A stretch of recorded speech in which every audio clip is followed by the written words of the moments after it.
오늘 읽은 말씀 중심으로 생명나무와 선악과 나무라는 제목으로 하나님 말씀 전하겠습니다.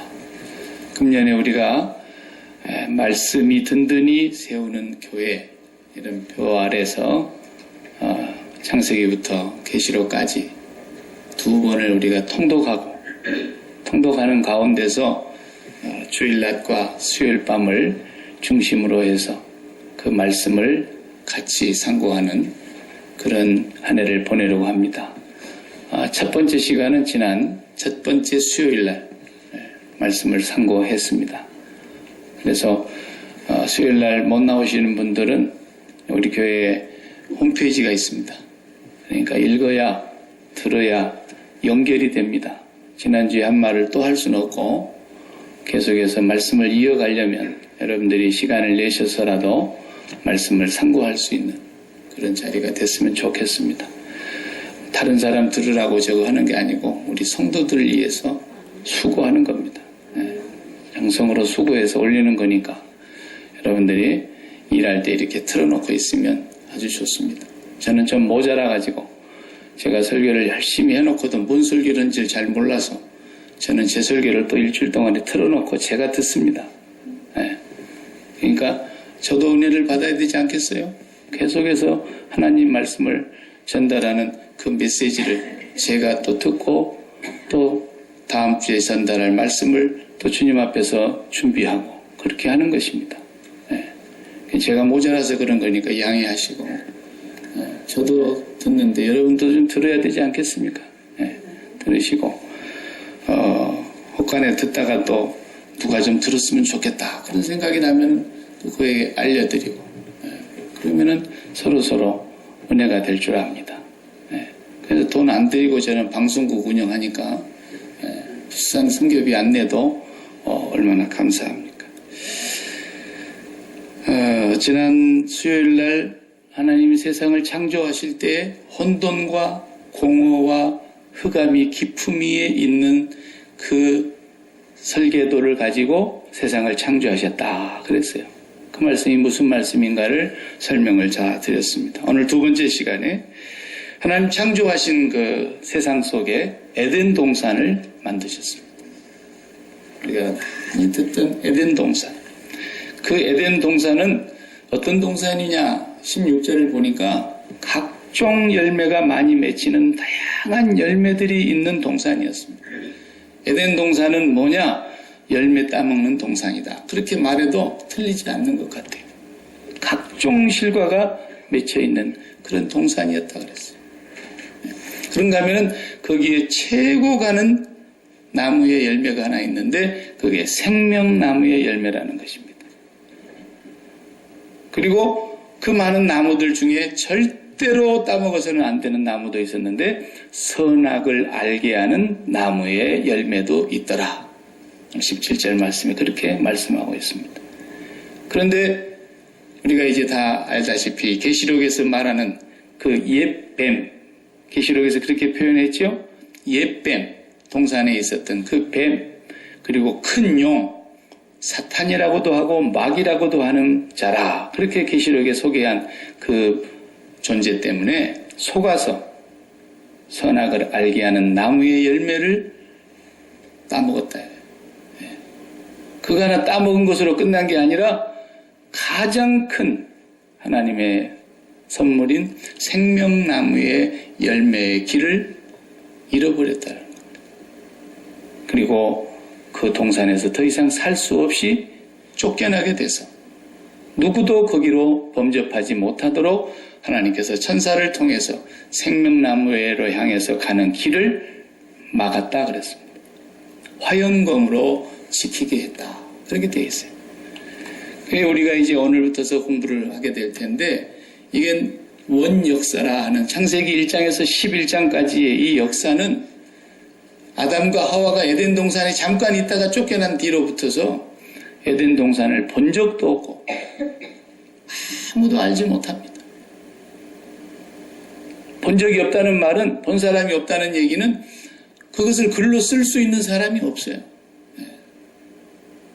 그런데 하나님께서 모세를 통하여 성령으로 그에게 감동하고 지혜를 주셔서 창세기 1장에서 11장까지의 말씀은 하나님께서 오늘 하나님의 백성들에게 꼭 전달하기를 원하시는 그 하나님의 생각, 하나님의 계획, 하나님의 사랑, 하나님의 그 뜻, 하나님의 소원, 무슨 말로 해도 좋겠지만 그것을 우리에게 전달하시고자 하시는 것을 기록해 둔 것입니다.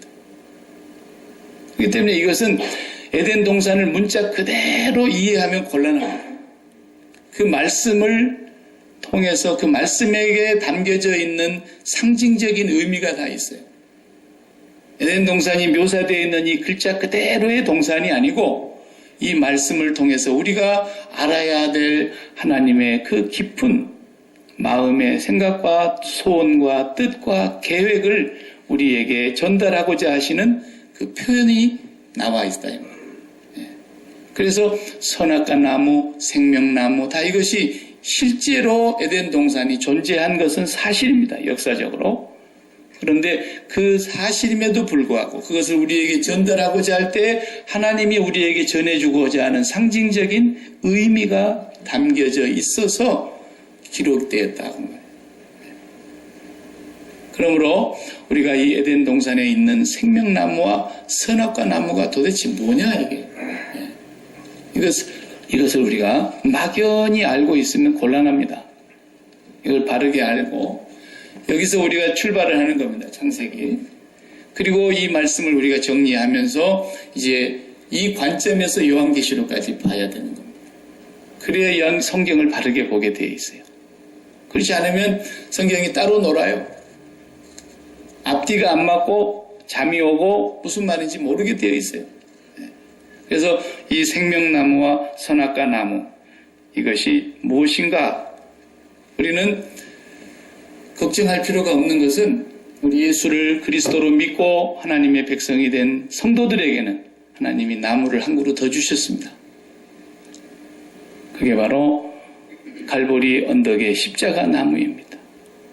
그 십자가 나무에 달리신 그 열매를 매일매일 따먹는 사람은 선악과 나무 열매를 먹고 죽은 그 죄의 중독에서도 살아나고 잃어버린 생명나무 열매를 다시 얻는 그 놀라운 축복까지도 하나님께서 회복해 주시기 위해서 세 번째 나무를 세우신 것입니다. 그래서 생명나무 이 나무의 열매가 무엇을 의미하는 것인가? 또 선악과 나무 열매 이것이 무엇인가? 그것을 우리가 좀 공부를 하면서 성경을 이해하는 데 도움을 받고 하나님께서 우리들에게 주시려고 하는 진정한 메시지를 찾아가는 좋은 이정표가 됐으면 합니다. 자, 생명나무와 이 선악과 나무에 대한 얘기는 고대로부터 신학자들 가운데 많은 논란과 해석과 그런 연구들이 있었어요. 우리는 이제 프로테스탄트의 출발점이라고 할 수 있는 종교개혁자들은 이걸 어떻게 해석을 했을까? 마르틴 루터 같은 사람은 그냥 문자 그대로 독일의 종교개혁자 루터는 생명나무의 열매라는 것은 그냥 따먹으면 영원히 죽지 않고 사는 거다. 이렇게 표현을 했어요. 또 장로교의 어떤 정치 제도를 이렇게 이룩한 잔 칼빈 선생은 생명나무는 성례전적인 나무다. 이렇게 얘기했어요. 오늘 우리가 성례전을 하게 되는데 성례전이 뭡니까? 예수 그리스도의 살과 피를 기념하면서 하나님이 우리에게 베풀어 주신 그 크신 사랑을 우리가 계속 매일 생각나게 하고 기억하고 새롭게 하고 그 하나님의 구원의 역사 안에서 우리들이 살아가게 하는 아주 중요한 예전인데 생명나무도 마치 그런 것이다. 그 생명나무의 열매는 하나님께서 우리에게 영원한 생명의 주인이 되신다는 것을 항상 기억하고 하나님을 기억하면서 이 생명나무의 열매를 통해서 우리가 이 세상에서 하나님과 연합해서 살아가도록 하게 해주는 그런 하나의 상징성을 설명했던 거예요. 누가 맞냐? 둘 다 맞아요.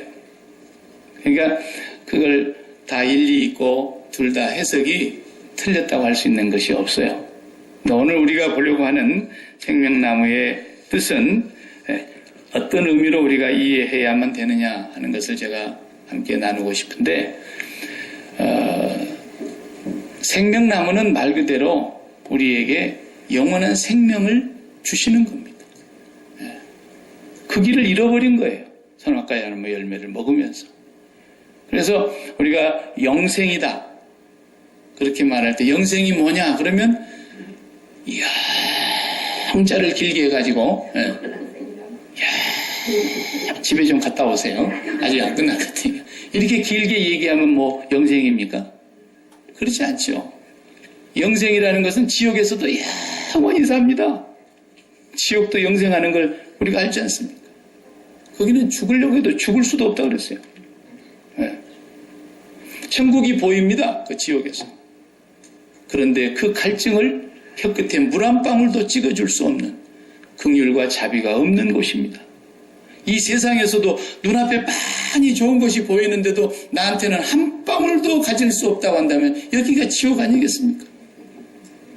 천국은 거기도 영원히 사는 곳인데 거기는 아무것도 더 바랄 것이 없는 완전한 기쁨, 더 바랄 것이 없는 완전한 만족, 완전한 평강, 완전한 행복이 지속되는 것입니다. 언제나 그 하나님과 함께 계시는 것이기 때문에 그렇습니다. 그게 영생이에요. 그 영생을 우리에게 생명나무로 상징적으로 표현하고 있는 것입니다. 그래서 하나님께서 우리에게 이 영원한 생명을 주셨는데 그걸 잃어버린 거예요. 그걸 잃어버린 거예요.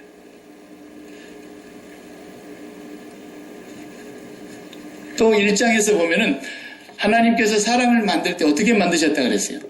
누구의 형상대로? 우리의 형상대로 우리가 사람을 만들자. 하나님이 그러셨어요. 우리가 우리의 형상을 따라 우리의 모양대로 사람을 만들자. 하나님이 한 분이신데 왜 우리라 그랬을까요? 그래서 성부와 성자와 성령을 우리는 성경을 통해서 알 수 있어요. 성삼위 하나님께서 우리가 우리의 모양대로 우리의 형상대로 사람을 만들자 이랬어요. 그 형상이 뭐냐 도대체. 그 형상이라고 하는 그 말씀은 하나님이 형상이 없는데 하나님이 우리를 그분의 형상대로 만들었다고 하는 얘기는 그분과 우리가 인격적인 만남을 이룰 수 있는 존재로 만들었다 그런 뜻입니다.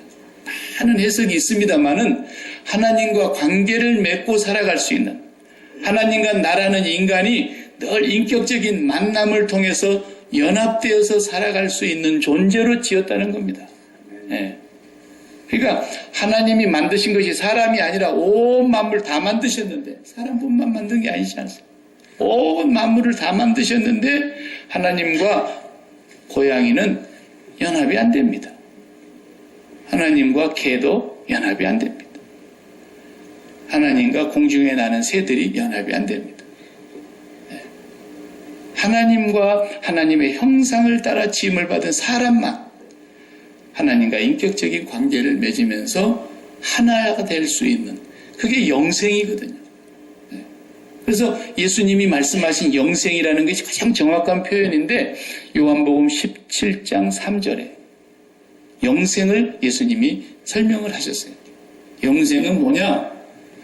유일하신 참 하나님과 그의 보내신 자 예수 그리스도를 아는 것입니다. 그랬어요. 이게 영생입니다. 가장 정확한 예수님의 가르침입니다. 그 안다는 단어는 헬라어 원어는 기노스코라는 단어를 썼습니다. 우리는 영어에서 now 그러죠. K-N-O-W now 안다라는 그 안다라는 표현으로 그렇게 썼는데 그 안다라는 단어를 knowledge, 지식이라고 또 명사로 쓰기도 하지 않습니까? 그런데 하나님을 안다라는 그 기노스코 또 여기 구약 성경의 표현으로는 야다 그래요. 히브리 말에는 내가 하나님을 압니다. 나는 하나님을 야다합니다. 그럴 때 안다라는 뜻인데 예수님이 그 단어를 쓰신 거예요. 영생이라는 건 유일하신 참 하나님을 야다, 그의 보내신 자 예수 그리스도를 야다, 기노스코, 아는 것이다. 그 안다는 말을 다른 성경에는 또 어떻게 표현했어요? 동침한다, 이렇게 표현했어요. 아담이 그 하와와 동침이라는 단어가 야다, 기노스코예요. 그러니까 인격적으로 아는 걸 말하는 거죠. 지식적으로 안다는 것이 아니라 그분을 매일 만나는 인격적인 관계. 제가 트럼프 대통령을 얼마나 잘 아는지 몰라요. 그래도 지식으로 들은 거 조금 아는 거죠. 그러나 그분한테 가서 물어보세요. 야키마에 있는 박일기라는 사람 아느냐고. 처음 들어본다 그럴 겁니다. 그분과 나의 인격적인 관계가 전혀 이루어지지 않는 거예요. 이런 알미 아니라는 거예요. 매 순간순간 매일 영원토록 알고 지내는 관계, 이게 영생이라는 거예요. 그러니까 영생은 죽어서 천국 가는 걸 영생이라고 말하는 건 그건 미신적인 표현이고 종교적인 표현이고 어느 나라든지 다 있는 표현이에요. 성경에서 말하는 진짜 영생은 이 땅에 숨이 떨어질 때까지도 매일 매순간 하나님을 야다, 예수 그리스도를 야다, 동침하듯이 인격적으로 만나고 기도하고 교제하면서 살아가던 사람이 영생하는 삶을 살다가 우리의 목숨이 마치는 날은 그분 품으로 들어가 버리는 거예요. 네. 이 세상에서 그런 삶을 맛보지 못하던 사람이 천국 간다는 것은 기독교가 아닙니다. 그것은 종교적으로 그냥 자기가 믿는 자기 하나님을 자기가 만든 것이지 기독교는 아닙니다. 이 세상에 있는 동안에 영생을 경험하지 못하면 그 사람은 하나님을 아는 것은 아니에요. 그냥 지식으로만 아는 것이죠. 기독교의 신은 하나님이라더라, 이렇게 아는 거예요. 종교학과 교수들은 신을 여럿이 알고 있습니다. 왜? 공부를 많이 하신 분들이기 때문에. 그러나 구원받지 못합니다. 바리새인들은 신에 대해서 잘 알았습니다. About God, 자기들이 그 하나님에 대하여 많이 알았지만 사도 바울과 니고데모 몇 사람을 제외하고는 예수 믿은 사람이 그리 없습니다. 다 저주받았습니다. 영생은 그분을 인격적으로 아는 것입니다. 그것이 하나님의 형상대로 지음을 받았다는 의미인 거예요. 사람에게만 그 은혜를 주신 겁니다. 어떤 동물과 어떤 선지의 피조물들도 하나님과 인격적인 관계는 맺을 수 없습니다. 사람만. 그걸 좀 어려운 말로 하면 주체라 그럽니다. 주체. 많이 들어본 얘기지만 김일성 주체 사상, 그러죠. 김일성 주체 사상이라는 말이 말 표현이 그것이 무서운 얘기입니다, 여러분. 김일성이가 주인이다, 그런 뜻입니다. 김일성 주체라는 말은 다른 말로 바꾸면 김일성 주인 사상이라는 거예요. 모든 만물은 김일성이가 만들었고 김일성에 의해서 존재하고 김일성이를 위해서 존재하고 김일성이의 것이다라는 겁니다. 북한의 모든 인민들은 태어나면서부터 그 사상을 배우기 때문에 저렇게 무서운 공산주의가 세상이 이렇게 바뀌어도 안 바뀌는 겁니다. 그만큼 주체라는 말이 무서운 거예요. 그런데 예수 믿는 사람은 뭡니까? 하나님 주체 사상인 것입니다. 하나님이 주인이다. 모든 만물이 하나님께로부터 왔고 하나님을 위하여 지음받았고 하나님께로 돌아가게 되어 있으며 하나님의 것이다라는 겁니다. 그 하나님이 주인 되시는 그분 속에는 그분이 생각을 갖고 계시는 하나님이시고 소원을 갖고 계시는 하나님이고 뜻을 갖고 계시는 하나님이고 계획을 세우고 계시는 하나님이라는 거예요. 그분 하나님이 당신의 그 소원과 계획과 뜻과 그분의 모든 것들을 그대로 집어넣어서 그대로 살아가게 하시려고 지은 존재가 개가 아니고 소가 아니고 사람이었다. 그 말을 하나님의 형상대로 지었다, 이렇게 말하는 거예요. 네. 이해되시죠? 네. 그러면 이 세상에 사람을 제외한 모든 나머지 피조물들은 뭐가 있는 거냐 그러면 그건 하나님의 주체가 있는 게 아니고 하나님의 주체성이 들어가 있는 겁니다. 주체와 주체성은 차이가 있어요. 주체라는 건 주인 되심을 말하는 거고, 주체성이라는 것은 그 주인 되신 그분의 생각과 계획과 뜻과 지혜와 모든 것이 들어가 있는 것을 주체성이라 그래요. 예를 들면 트럼프 대통령이 신년을 맞이했는데 다 백악관에 있는 수석 비서관들하고 각부 장관들을 다 불러 모아놓고 금년 한 해 동안의 제 국정 운영 방침을 말씀드리겠습니다. 여러분이 받으시고 모든 말단 공무원에게까지 이것을 문서로 전달하시기 바랍니다. 이랬다 합시다. 그러면 거기 백악관에 모인 사람들은 트럼프 대통령을 아는 사람입니다. 1대1로 인격적인 관계를 맺고 있는 것입니다. 그래서 그분들은 인격적인 만남을 통해서 트럼프 대통령의 생각과 뜻과 소원과 국정 운영에 대한 모든 계획을 그대로 다 받아들이는 겁니다. 이것을 주체성을 수용한다라는 말을 하는 겁니다. 그러나 야키마에 있는 연방정부 공무원은 인격적인 관계를 맺지는 않지만 트럼프 대통령의 주체성, 그것이 내 안으로 들어오게 되는 것입니다. 그래서 대통령 지시사항을 따라서 자기가 국정의 운영을 따라가는 거예요. 그러니까 이 세상 모든 만물은 하나님의 형상 닮은 인간을 제외하고는 다 하나님의 주체성이 들어가 있는 거예요. 어떻게 들어가 있습니까? 오리는 하나님이 만드실 때 그놈은 물에서도 놀다가 심심하면 육지로도 나와서 놀다가 물의 수영을 잘하도록 하나님이 그의 계획과 그의 지혜와 그의 뜻대로 그렇게 지어놓은 거예요. 이건 바꿀 수가 없어요. 그래서 그 주체성이 그대로 거기에 들어가 있는 거예요. 근데 이 오리를 보고 너는 왜 하늘을 못 날아 이놈아 그러면서 맨날 두드려 패봐요. 오리 죽습니다. 네. 원숭이를 만들 때 하나님은 그 주체성을 어떻게 집어넣었어요? 그걸 우리가 동물적 본능이라고도 표현하지만은 그것은 나무를 잘 타고 밀림 같은 숲에서 나무의 과실을 따먹으면서 살도록 하나님의 지혜와 속성과 하나님의 계획과 뜻이 그렇게 들어가 있는 거예요. 그놈은. 그러나 그는 하나님과 주체적으로 인격적인 관계는 맺지 못합니다. 원숭이가 야 우리도 이제 하나님 섬기자. 그렇게는 안 되는 거예요. 네. 그러니까 우리 사람만 그렇게 되어 있어요. 이것이 다른 말로 하면 생명나무 과실을 먹고 영생하도록 지었다는 뜻입니다.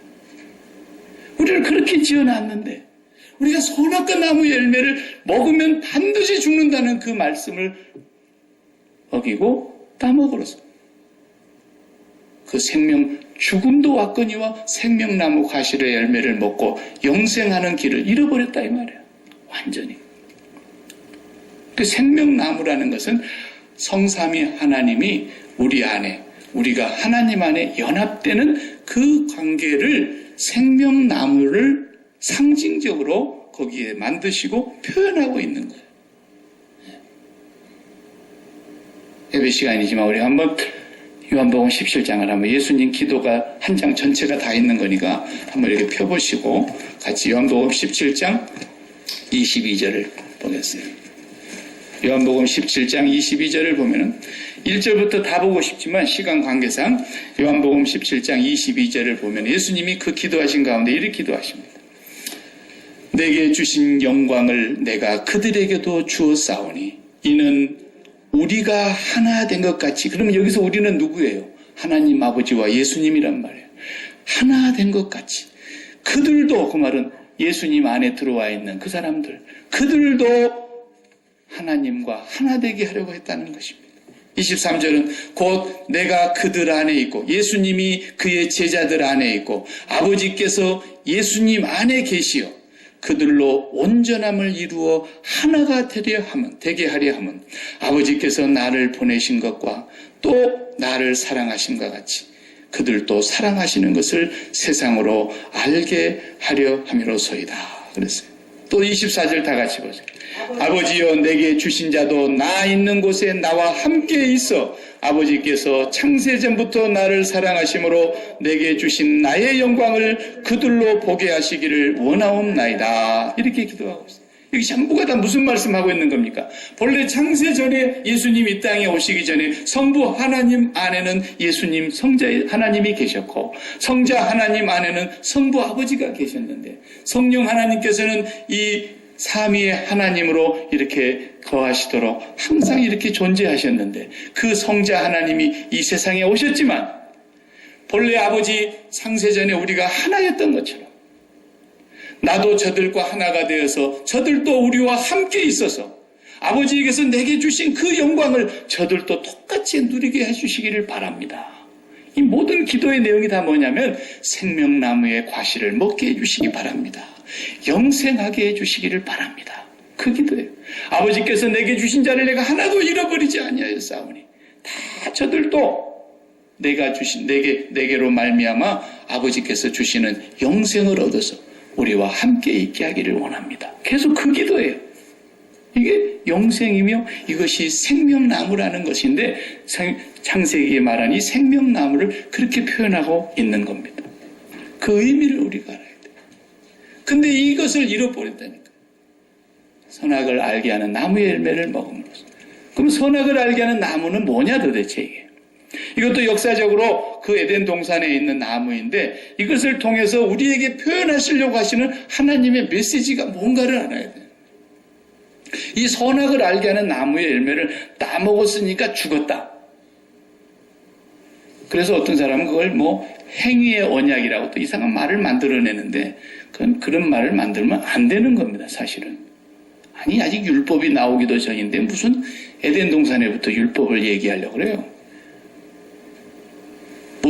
행동해서 순종하면 복을 받고 그걸 불순종하면 벌을 받고 이런 행위의 언약이라고 선악과 나무를 설명하려고 그러는데 그건 선악과 나무의 진짜 의미를 놓치는 거예요. 그런 뜻이 아닙니다. 행위 언약이니 이런 말은 들어도 여러분이 싹 지워버리시기 바랍니다.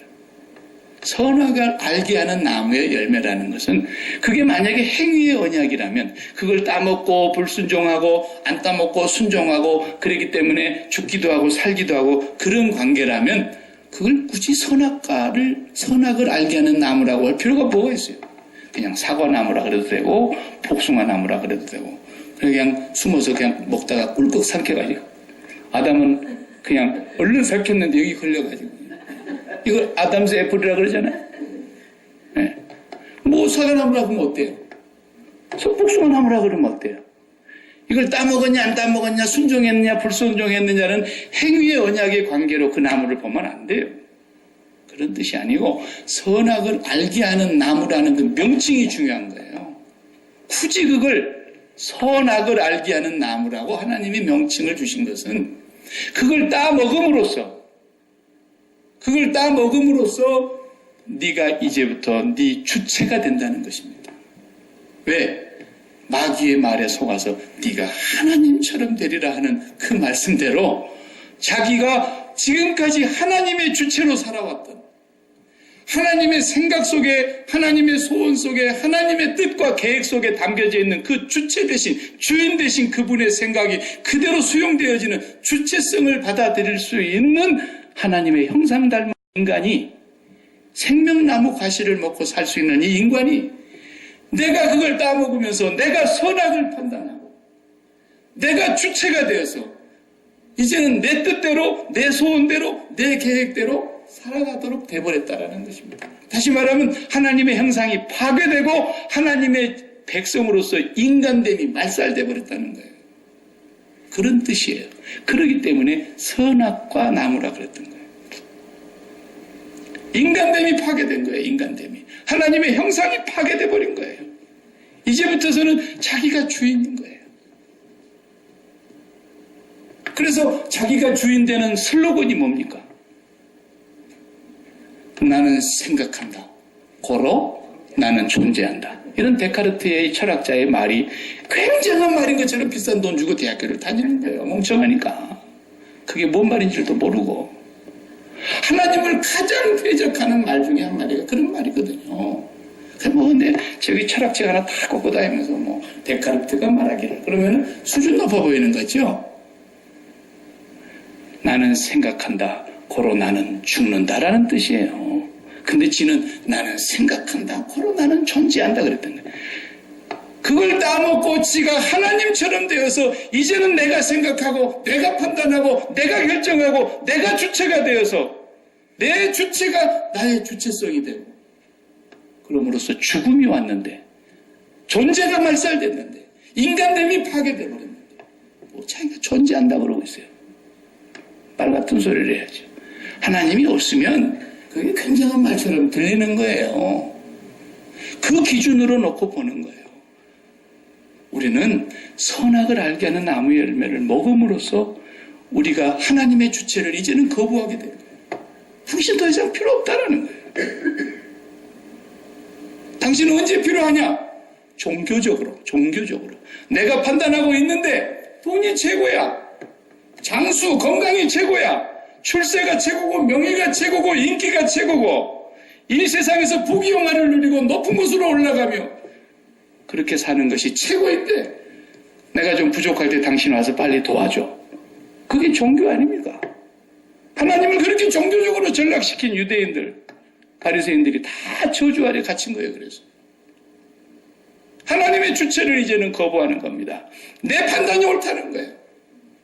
간단히 우리가 우리 삶 속에서 얼마나 하나님의 주체를 거부하고 사는지 몰라요. 날마다. 하나님 이게 왜 이러십니까? 대들지는 않아도 속에서 하나님께 대한 불신과 원망과 짜증과 이런 게 나오는 게 다 뭐예요? 당신 지금 나한테 잘못하고 있어. 이런 얘기 아닙니까? 모든 우리의 판단이, 모든 우리의 계획과 소원과 뜻이 내 뜻대로 돼야 된다는 거예요. 그런 것을 새 계획으로 세워놓고 하나님 앞에 기도하면 된다고 가르치는 종교의 야바이꾼들이 얼마나 많은지 몰라요. 하늘에 계신 아버지의 온전하신 그 주체 되시는 주인의 뜻이, 그 주체성을 우리가 받아들이는 하나님의 형상을 가진 사람이 돼야 되는데 거꾸로 우리가 하나님의 뜻을 완전히 거부하고 내가 주체가 되어서 살아가게 돼버린 것이 바로 선악과 열매를 따먹은 죄악인 것입니다. 그래서 하나님은 이 문제를 해결하기 위해서 다시 나무를 세우셨던 것입니다. 갈보리산 위에 독생자께서 오셔서 거기에 달리신 그 십자가 나무의 열매가, 그걸 먹으면 이것은 내 살이요 나의 피다. 이건 참된 양식이요 참된 음료다. 내 살을 먹지 아니하고 내 피를 마시지 아니한 자는 그 속에 생명이 없느니라. 주님은 우리에게 양식이 되어주시려고 오셔서 나를 따먹은 사람, 선악과 열매를 따먹는 그 독으로부터서도 중화될 뿐만 아니라 생명나무로 가는 그 길이 내가 곧 길이다, 진리다, 생명나무다 라고 주님이 말씀하신 것입니다. 수많은 사람들이 오늘 또 자기의 뜻과 자기의 소원과 자기의 계획이 주체가 되어서 그 주체성을 가지고 살아가는 그 세상의 모든 성공하는 사람들의 습관을 가르치는 세상의 학문이 다 그거 아닙니까? 기독교와는 정반대되는 길을 가는 것입니다.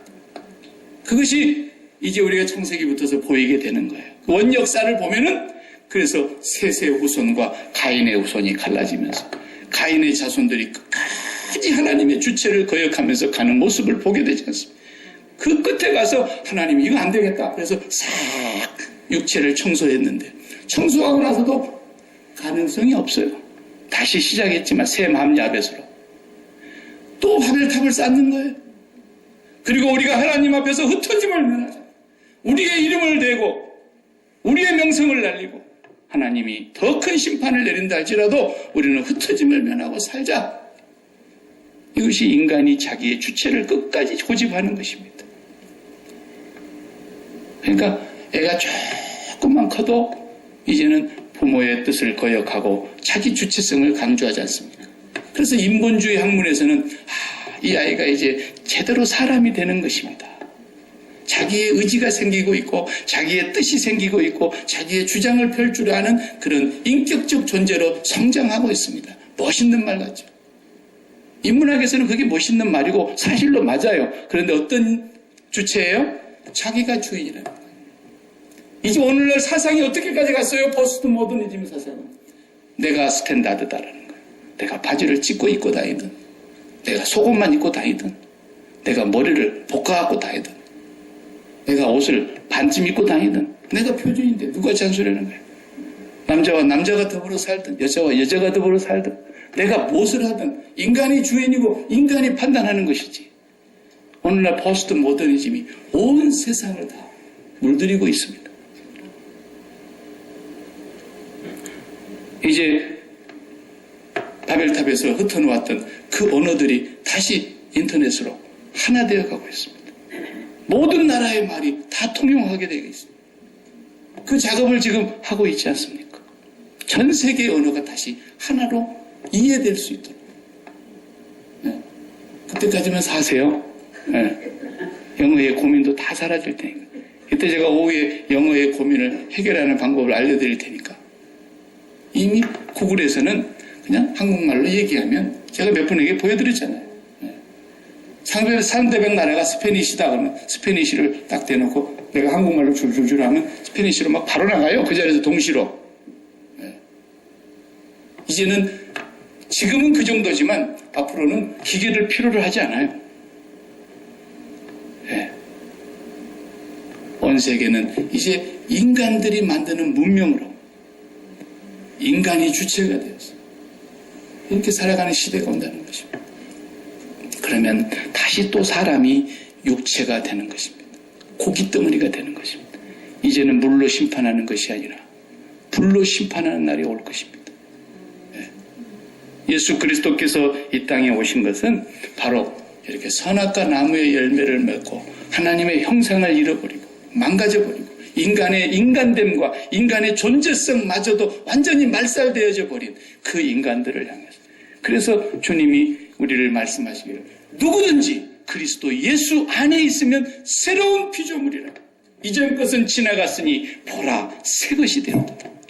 주님이 오신 목적은 그것입니다. 그래서 주님을 따라가는 사람들에게 다 네 주체성을 버려 라고 말씀하신 게 뭐예요? 자기를 부인하라는 것입니다. 자기를 부인하고 자기 십자가를 지고 나를 쫓을 것입니다.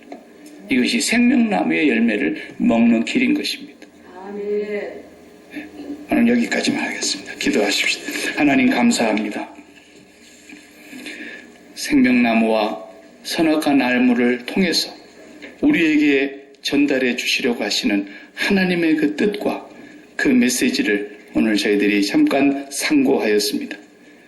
우리가 살면서 아직도 내 주장과 내 의지와 내 뜻과 내 소원과 내 계획과 나의 주체성으로 가지고 세상을 살아가는 어리석은 자들이 되지 않기를 주님이 간절히 원하셔서 이제는 십자가에서 나의 주체성을 죽이시고 하나님의 주체를 다시 받아들이는 하나님의 형상을 회복시켜 주신 이 놀라우신 은혜를 저희들이 깊이 깨닫게 하여 주시옵시고 하나님의 뜻에 따라서 하나님의 주체성을 수용하면서 이 한 해도 또 살아갈 수 있도록 역사하여 주옵소서. 뜻이 하늘에서 이루어진 것과 같이 땅에서도 이루어지는 이 새해가 되게 하여 주시옵소서. 예수님의 이름으로 기도합니다. 아멘.